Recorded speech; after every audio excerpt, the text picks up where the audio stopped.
kennaa irreechaati. Ashamaa akkam jirtuu kabajamtootaa hordoftoota qophii Oromiyaa 24 nagayaaf jaalallii tokkummaan bakka jirtan hundumaatti hunduma keessaniif yaa to'ichaa guyyaa har'aa asoosama gabaabaa isin bohaarsuu danda'u kennaa irreechaati kan jedhu Abdii Waaq Birmajjiitiin barreeffame isiniif qabadheen dhiyaadheeraa haga xumuraatti laayikii fi sheer gochuun akka ni waliin turtan kabajaan isin gaafachaa namoonni chaanaalii keenyaaf haaraa taatan immoo anaa dhufu kun Oromiyaa 24 xalayaa jaalalaa seenaa jireenyaa fi asoosama gaggabaaboo qabattee waan dhiyaattuuf subscribe gochuun maatii keenya akka taataniif kabajaan isin gaafadhaa kallachumaan gara asoosamichaatti.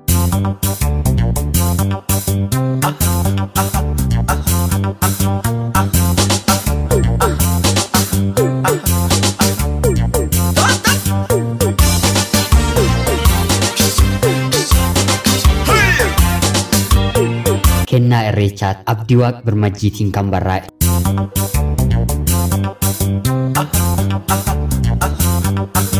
Ergan dhaladhee hangan har'a ga'utti rakkoon akka kanaa na mudateen beeku. Gidduu kanaa dhukkuboota qoricha dhaban lamaan al takkaatti dararamaan jira. Waggoota kurnan lamaan darbaniif gateettii warra kiyyaarratti ba'aa ta'een dabarse. Amma garuu galanni Waaqaaf haa ta'u baradheen hojii qabadheen jira. Mana koo mala koo ergan jechuu jalqabee kunoo har'a waggaa 2 guuteera. Sababa hojii kootiifis magaalaa Adaamaa keessa mana kireeffadheen jiraadha. Dubbiin waa'ee mana kiraa yeroo ka'u namoota baay'ee dursee isaan sukkanneessa. Ibsaan hin lakkaa'a. Dafii dhaamsii rafi. Bishaan galgala malee guyyaa hin waraabiin dubbiin mana kiraa odeeffame waan hin dhufneef yoon dhiise naaf wayya warruma kireeffate argeef hin dhiisa. Yeroon kana jedhu anis dhukkubni koonni tokko isuma kanadha. Dawaa dhabeen hin rakkadha jechuu barbaadenis miti. Galata Waaqayyoo hanga ammaatti mana yeroo jalqabaaf hin kireeffadhe keessaayyuu hin baane. Aadde kumeen giiftii mana isaanii natti kireeffatan baay'ee nama ulfaatoodha. Ilmi isaanii inni hangaaf dhugumaa jedhama. Dhugumaan umurii isaa dargaggummaatti akka manaa bahetti hafe. Aadde kumeenis waa'ee ilma isaanii yeroo kaasanii dubbatan baay'ee garaa nama nyaatu. Tokkicha koo dhugoon koo barnoota isaa barachaa jiru dargiin fuudhee ibiddatti na jalaa kan erge. Ibidda sana keessa gooftaan maccaana gargaaree akka baaqelaa danfa keessaa haftee deebisee naaf galche. Maal godharee gammachuun sun ooleen bullee fuudhii bultii dhaabbadhu jedheen otoon gorsu otoon isa kadhadhu dhugumaan hin dide. Bara 1992 eessa buuteen isaas dhabame. Haa jiraatu haa du'u waanan beekuun qabu. Osoo du'eera ta'ee gadameessi dhalaa natti hima ture. Garuu mootoo jiraates hanga yoonaatoo jakoon argin anaan obseen taa'u jechuun yaadaan fagaatanii deemanii imimmaan lakkuudhaan aadde kumeen maddii irra gadi lolaasu. Anis garaa kiyyatti kan qeerrummaan roorroo jibbaaf manaa bahee dhiyaana rasaasaaf ta'ee fi allaattii nyaatame kan qe'ee fi qabeenya isaa dhiisee osoo biyya qabu kooli'uu galtuu ta'e kan akka aadde kumee imimmaan isaanii bara baraan cobsaa jiraatan lakkaawwamaniin dhumu. Manni haa lakkaa'u jedheen itti dhiiseen isaan jajjabeessa. Dhugumaan isaaniif ilma dhiiraa tokkicha ta'us ijoollee durbootaa 2 qabu. Lamaanuu baratanii hojii fi bultii qabatanii magaalaa Adaamaa keessa jiraatu. Abbaa warraa isaaniis umurii ga'eessummaa isaanii dargiin tarkaanfii goolii diimaa irratti fudhate. Aadde kumeen ilmaan isaanii kophaatti guddisan. Yeroo ammaa kanatti mucaa durbaan talli isaanii deesse Lalisee kan jedhamtu waliin jiraatu. Leelliseen mucaa waggaa 10 kan hin caalledha. Naannoo ani dhaladhee guddadhe Oromoon nama umuriidhaan isa caalu maqaa ilmaa yookiin intalaa hangafa abbaa yookiin haadhaa jecha jedhu dura aansee ittiin waamu. Kunis kabaja nama sanaaf qaban mul'isuuf natti fakkaata. Anis duudhaa Oromummaa kana hordofeen aadde kumeedhaan haadha dhugumaa jedhee waama.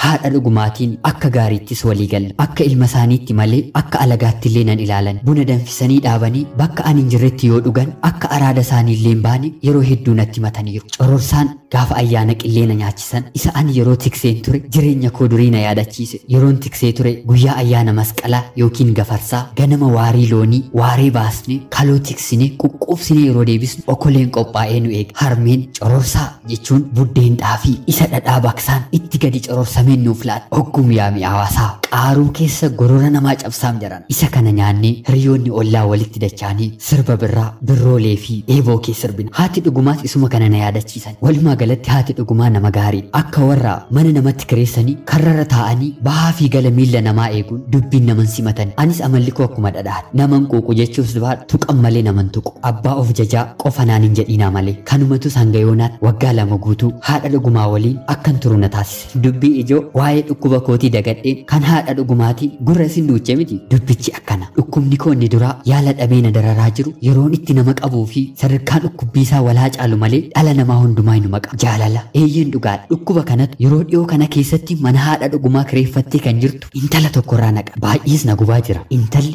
magaala iftuu ija gurguddaa ilkaan ishee yeroo kofal aannan ayeetuu reefu ilmamu fakkaata. Dhaabbanni ishee silaa waan ajaa'ibaati. Asaantii jechuunis ishee waamu. Godina Harargee Bahaa aanaa Malkaa Bal'ootti dhalattee akka guddattee fi yuunivarsiitii Finfinneetti muummee afaanii barattee akka eebbifamte dhagaheera. Yeroo ammaa kanatti immoo yuunivarsiitii Adaamaa keessatti barnoota afaanii fi ogbarruu barsiisaa akka jirtu qoradheen bira ga'e. Ana silaa hireekoo ta'ee shamarran magaala kan ija gurguddoorraa malee silaa jaalalli nan qabu. Kanaan duras yeroo yuunivarsiitii ture kan ani ishee jaalladhe kuulanii akkuma asaantii magaala ija gurguddoo kan ilkaan aannanii. Isheen illee ofuma ishee na jaalladhu. Koobilii kaastee na ari'uuf jennaan anis isheen jaalladhu. Akka asaantii garuu na hin boocin. Kan nama gaddisiisu garuu jaalalli keenya hin milkoofu. Kuulanii waliin turuu kan dandeenye seemisteera tokko qofaaf qorumsa waan kufteef gara maatii isheetti daftee deebite. Erga yeroo sanaas anaa fi kuulanii wal arginees hin beeku. Amma kunoo shamarree carraan hojii magaalaa Adaamaatti walitti nu fide. Asaantiidhaaf jedheen halkaniif guyyaa akka muka qoraanii jaalala isheen gubachaatiin jira. Yaanni koo cufti waa'ee ishee qofaa erga ta'e oolees bubbuleera. Yeroo meeqas dhukkuba koo kanatti madheen obbaafachuuf yeroo hin jedhu sodaadheen duubatti hin deebi'e. Sanuma nagaa ho'aallee wal gaafanneen beeku. Yeroo hunda ija hannaatiin ishee silaa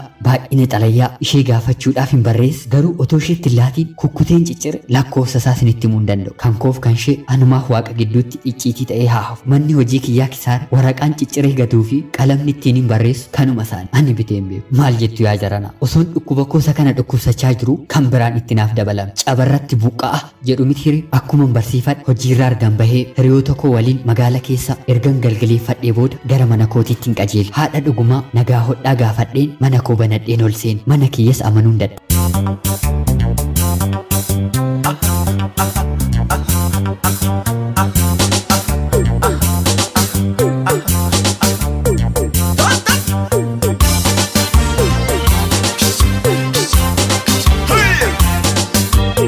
Wantiin arguun abjuu natti fakkaata. Dogongoriin mana namaa seenee jedheen takka dhaabbadhee sof hin gaafadhe. Sireen ani ganamaan osoon hin afiin deemu seeraan afamee na eege. Kaalsiin osoo ani hin miiciin lafarratti gatee deemu kunoo miicamee na eege. Kitaabolee fi barruuleen akkuma fedhetti bakka fe'e kaa'e toora qabatanii na eegan. Ofirra garagaleen siree kiyyarra yeroon ilaalu xalayaan poostaadhaan haguugamtee siree koorra ciistee jirti. Anis muddamaan xalayaa sana hiikeen yeroon barreeffama isaa dubbisu barreeffama xixiqqoon waan akka jajallataa wayii yoomillee sin jaalladha. Wantiin argaa jiru kun hibboo natti ta'e. Nama waan kana dalagaa jiru gonkumaas tilmaamuu nan dadhabe. Haadha dhugumaa kan jenne isaan akkoo fi haadha naaf ta'u. Garuu ammoo harki isaanii keessa jiraannaan malee furtuu isaan argatu kan jedhus gaaffii natti ta'e. Leelliseen mucayyoon xiqqoon mana isaanii keessa jirtu waan akkasii ni gooti jedhames kan shakkamu miti. Yoo asaantii ta'e malee dallaa kana keessaa namni waan akkasii dalaguu danda'u hin jiru jedhe. Jaalalli asaantiis guyyaadhaa gara guyyaatti natti dabalaa madu. Waa'een tiyaatira mana koo keessatti hojjetames ciruma naaf galuu dideera. Asaantiin ganama yeroo baatuu fi galgala yeroo galu eegeen hangan ijaan ishee argutti baay'een ariifadha. Ija ishee gurguddaa urjii fakkaatuu fi hidhii ishee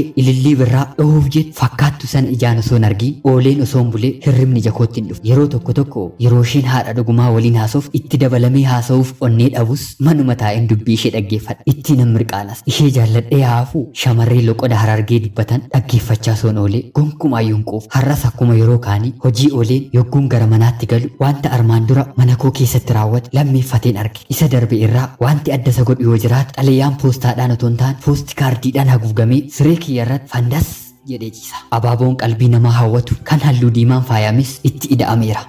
Dubbiin jabaattee hin jedheenis ofitti. Abbaa ishee wallaalus. Anis poosti kaardicha baneen ergaa xalayaa keessatti barreeffame dubbisuun eegale. Barreeffamichi isuma darbeen tokkuma. Jajallataadha. Baga ayyaana masqalaa geesse. Yoomillee sin jaalladha. Ati garuu of jalatti ana dhiistee gara biraa hin barbaadiin kan jedhus ture. Jechi inni of jalatti ana dhiiftee jedhu shakkii ani asaantii irratti qabu daran natti cimse. Isheenis edaa ni dhokfatte malee akkuma koo jaalala kootiin gubachaa jirti jechuudha. jechuudha jedheenis na yaada. Nan gammade harki haadha dhugumaas otoo keessan jiraatiin hin hafu. Dubbicha baasee himuu garuu hin barbaanne. Haaluma kanaan dhukkuboota koo lamaanuun dhukkubsachaa osoo hin jiru ayyaanni irreechaa dhufe. Anis dhukkuba kosa tokkoof illee ta'u qoricha akka barbaaduun qabu murteesse. Isa kanaafis falli tokko asaantiidha. Xalayyaa baga ayyaana irreechaatiin geesse kan jedhu kennuufi isa keessas jaalala ani isheedhaaf qabu ibsu osoon hin durfamiin durseen deebii eeggachuun qaba. Jedheen xalayyaa waa'ee dhukkuba jaalala ishee isa ani dhukkubsachaa ture barreessuun poost kaardii keessa kaa'een isheedhaaf qopheesse. Anis yeroo isheen ganama gara hojiitti deemuuf kaatu itti baheen nagaa bultee asaan jedheen nagaa ishee gaafadha. Nagaa galata rabbi ati nagayaa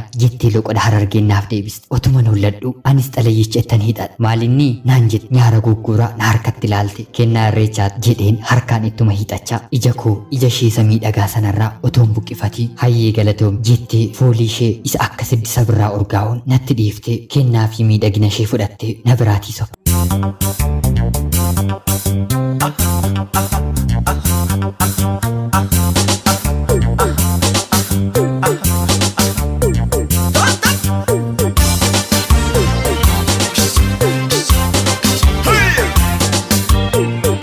kutaa mana hojii koo keessa jira malee yaadni koo asaantii waliin yuunivarsiitii Adaamaa keessa jira. Barreessituu kootu balbala kutaa hojii koo rukutee farda yaadaa ani yaabbadhee gulufsiisaa jiru luugama qabuun irraa na buustee balbala koo bantee ol seente. Yeroo xiqqoodhaaf na haasofsiisuu akka barbaadu ija sodaatiin na mil'achaa isheenis na gaafate. Anis tole jedheen dhaggeeffadhe. Hojii gara biraa kanfaltiidhaan kana caaluu fi faayidaanis kanarra fooyya'aa akka ta'e isa kana immoo gadhiisuu akka barbaadu erga natti himtee booddee xalayaa poostaadhaan cuqqaalame natti laattee baatee soba. Anis kun tarii xalayaa waa'ee gaggeessituu fi muuxannoo ittiin gaafattu ta'a jedheen yogguun yaadu garuu immoo poostaadhaan cuqqaaluun maaliif barbaachise kan jedhus nan shakke. Suuta jedheenis banee dubbisuun eegale. Wanti hin shakkes hin oolle. Barreeffamichi xalayaa kanaan dura mana kootti argaan tureen tokkuma. Qabiyyeen xalayichaas kanuma mirkaneessa. Ani yoomillee siin jaalladha. Ati garuu duudaa jalatti siif hin galledha jedha mata dureen xalayicha. Kanaan dura wantoota mana koo keessatti ta'aa turan hundumaa kan raawwate ishee akka ta'e furtuu mana kootii na jalaa fudhattee fakkaattii isaa irraa akka boccisiifatte xalayicha keessatti naaf ibsite. Itti fufees hojii gara biraa akkan argannee fi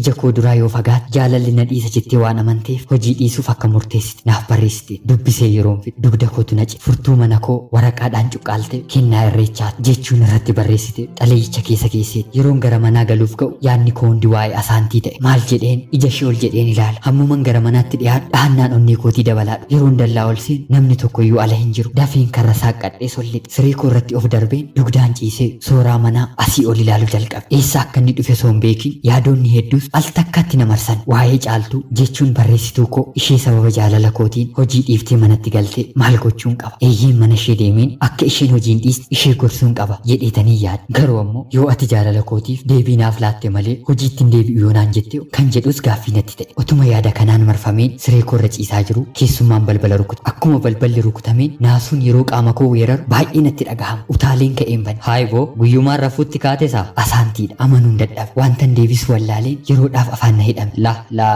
Lakki hirrifannalleedha hojiidhaa galii dadhabnaani xiqqoo ishee boqochuuf jedheen malee jedheen sagalee hollataaf sodaa of keessaa qabuun hin deebiseef seeni kaa jedheen itti fufe. Inseenuu niin jarjaraa obboleessi kiyya ammaan kana silkii na dhawwee ciruurraa dhufee as Adaamaa jira isaan fiduuf deema bor ayyaana irreechaa deemuuf har'aan tana na bira bulaa naan jedhe. Dubbii ishee gurra nama hawwatu sanaan baay'ee nama gammachiisa. Atis waliin deemta kaa jedheen gaafadhe. Haay waay gaaffii qabaasa ati ni deemta moo akkam naan jedhe. Eeyyeen niin deema irreecha irraa ooluun wayi taatiini jedheen sagalee gammachuu guutame. Haaya taate walumaan deemna jedhi amma kana caalaa turuu hin dandayu atis baga geesse jettee waraqaa kennaatiin cuqqaalame natti laattee baatee miirri gammachuu keessa kootti guute. Sabboonummaanis na weerare wanta isheen natti laatte saaqee ilaaluufis hin jarjara. Kennaa bara baraa kan naaf taatu asaantii argachuu kootu na boonse. Suuta jedhee taa'een kennaa ishee banee ilaale. Kitaaba seenaa qabeessa kan Asmaaroom Laggasaati Oromoo Dimookiraasii jedha mata dureensaa. Of ta'uun nama guddisa malee nama hin xiqqeessu jedha barreeffame ishiin keessaan irratti maxxansite. Dhukkuboonni mana koo keessaa lamaan kennaa irreechaatiin furmaata argatan. Ayyaana irreechaa bara 2003 xumurameera.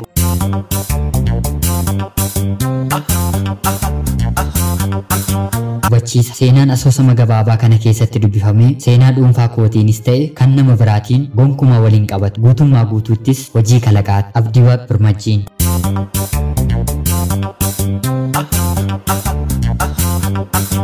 Jaalatamtootaaf hordoftoota qophii Oromiyaa 24 turtiin waliin turtaniif guddaa galatoomaa isiniin jecha asoosama kanatti akka bohaartan homaa shakkii tokko illee hin qabu. Yaadaa fi gaaffii keessan komentii jalatti naaf barreessaa jecha laayikii fi sheer gochuun akka na deeggartan kabajaan isin gaafachaa Rabbii dhibee addunyaa kanarraa haa kaasuuti jecha qophii gara biraatiin hanga walitti deebinutti turtii gaarii.